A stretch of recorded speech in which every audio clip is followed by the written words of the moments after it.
Magandang araw po sa ating lahat. Narito na ang latest update sa lagay ng ating panahon.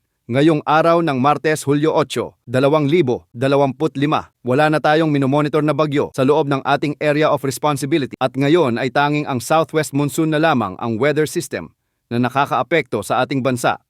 Dahil nga sa umiiral na southwest monsoon, asahan ang maulap na kalangitan na may kalat-kalat na pag-ulan at pagkidlat-pagkulog sa Metro Manila, Ilocos Region, sa may Cordillera Administrative Region, sa Central Luzon, ang Calabarzon, ang Occidental Mindoro, Palawan, sa may Antique, Aklan, Sultan Kudarat, Batanes, Babuyan Islands, sa may BARMM, at sa Zamboanga Peninsula.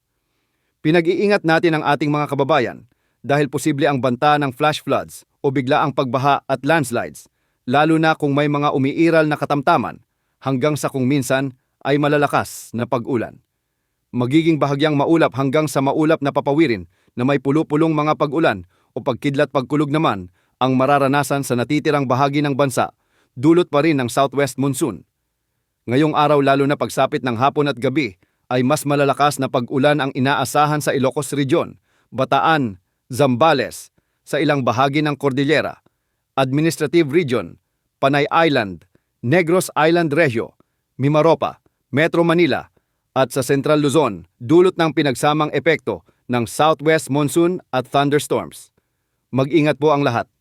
Sa ngayon, ay wala namang nakataas na gale warning sa anumang baybaying sakop ng bansa, ngunit matataas na pag-alon pa rin ang inaasahan sa mga karagatang sakop ng extreme northern Luzon at ng kanlurang baybayin ng Luzon dahil sa epekto ng habagat.